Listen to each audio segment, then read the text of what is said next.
Norrlenska nautakjötið, uppskrift á góðu kvöldi.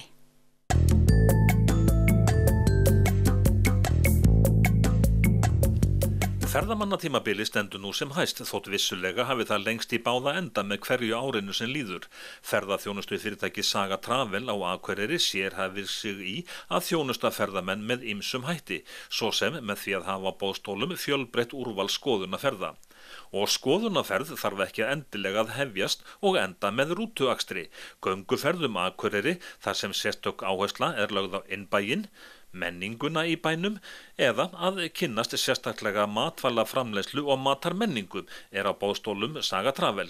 Nýjasta nýtt er einmitt Akureyri Food Walk eða Akureyri Matarganga. Matarferðin tekur 3 klukkustundir. Við erum að bjóða upp á 3 leiðsagðar gönguferðir í samstarfi við leiðsögumenn og fyrirtæki hérna í bænum.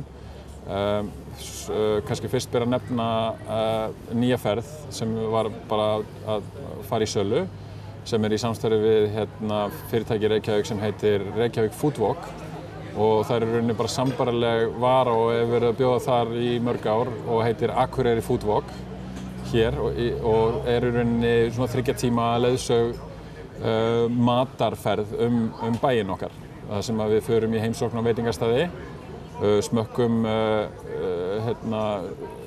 mat úr héraði og leyfum fólki að kynnast matarmenningu Íslendinga og ekki bara gamla matarmenningu, heldur líka nýju. Við förum á Greifan og við förum og fáum okkur ís og þannig að það er svona skemmtileg svona ferð þar sem að fólk fara að kynnast bæði mat og svo menningu svæðisins. Svo erum við líka með 2 aðrar ferðir sem hafa verið til í einhvern tíma og önnur þeirra heitir Akureyri City Walk og er svona sögubæjar gönguferð bara leiðsögð bæinn og er í samstarfi við Þóru Karlsdóttur á Art Ag heitir það og svo er hún líka með svona sérhæfðari ferð sem heitir Akureyri Art and City Walk sem fjallar aðeins listalífið í bænum og gilið og fer í heimsókn í gallerí og svona stúdíó. Þannig að það er svona margt í boði fyrir fólk sem hefur áhuga á að kynnast Akureyri betur, hentugt fyrir fólk til dæmis sem er að koma á skemmtiferðaskipum og er að stoppa stutt og vill kannski fá smá svona hraðkennslu í hvernig bærinn okkar virkar. Þessar matartengdu ferðir, það eru nú þó nokkuð margir veitingastaðir á Akureyri sem eru með mat og svo líka framleiðsla. Já, þetta er alveg magnað. Við fórum að undirbúa þessa ferð og rannsaka staðina og svæðið og þá er það er ótrúlegt magn af veitingastöðum á Akureyri sem eru að bjóða upp á framúrskarandi mat. Og það er, ég held að fá bæjarfélög í heiminum geti státa aðeins framboði miðað við höfðatölu. Ég held að ég nánast get staðhæft að það er yfir 40 veitingastæðir í bæjarfélaginu og það er allt í boði í rauninni sem hugurinn girnist, úr hvaða heimsálfu eða heimshorni sem er. Þannig að það var eiginlega erfiðast að búa til hringinn og búa til ferð sem væri svona tæki mið og svona þessu framboði sem í boði hérna. Og þannig að það var mjög gaman að svona skoða hvað við höfum rauninni svolítið gott hérna á svæðinu miðað við svona hvað margir virðast halda. Það er fullt af flottum svona fínum veitingahúsum og það er til milliverðlögð veitingahús og svo er til indverskt og tælenskt og kínverskt og það er rauninni bara rauninni hvað sem hugurinn girnist. En hvað með matvælaframleiðendur? Við reyndum að setja svolítið áherslu á að reyna að ná sem sagt svolítið svona lokal eða svona úr héraði svona feeling ef maður slettir í ferðina og það var líka bara alveg rosalega auðvelt af því að það er kjöt og fiskur og bjór og ís, allt framleitt á svæðinu, allt sem er notað í ferðinu og það er rauninni bara egg, það er rauninni allt til alls á þessu svæði. Ég held að það sé bara mjög lítið hlutfall af þeim mat sem í boði í ferðinni sem ekki framleiddur bara í Eyjafirði. Í slíkum ferðum hvað spyr fólk?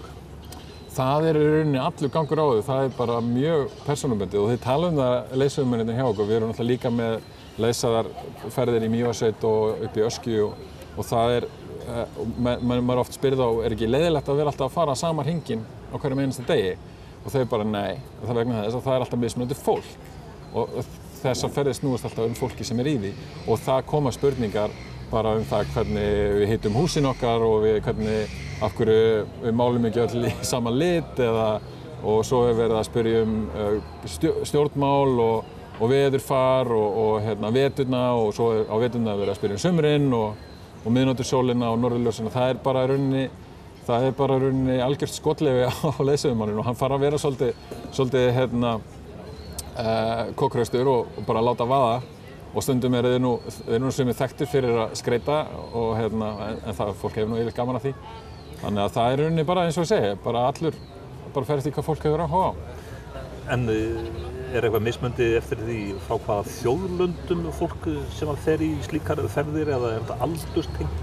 Já, við finnum aðalega fyrir því að okkar kunnar og þeir sem að fara í þessu gönguferðir eru mið-Evrópubúar og Bandaríkjamenn. Og það svona okkar stærsti hópur, en austur, Asíu að koma náttúrulega mjög öflugt inn í ferðaþjónustuna og eru mjög duglegir að kaupa sér þjónustu. Og ég gæti trúa að það gæti verið út af ákveðnum menningamun. Því lengra sem þú ert frá viðkomandi menningu að þá kannski líður betur með að fá leiðsögn svæðið og kannski eru upplýsingar svæðið líka ekki eins aðgengilegar á til dæmis japönsku eða hvernig sem það sko. Þannig að það er svona vaxandi hópur og ég held að við svo sem haldið utan þjóðerni þeirra sem eru að koma til okkar og Bandaríkjamenn, Kanadamenn, Þjóðverjar, Bretar og Frakkar eru ennþá stærsti hlutinn en hlutfall Asíubúa stekkandi sko og það bara gaman. Það gaman að segja það bara gaman að kynna landið sitt fyrir rauninni hvernig sem og við reynum að sinna öllum okkar kunnum út frá þeirra þörfum í huga sko. Norðlenska nautakjötið, uppskrift af góðu kvöldi.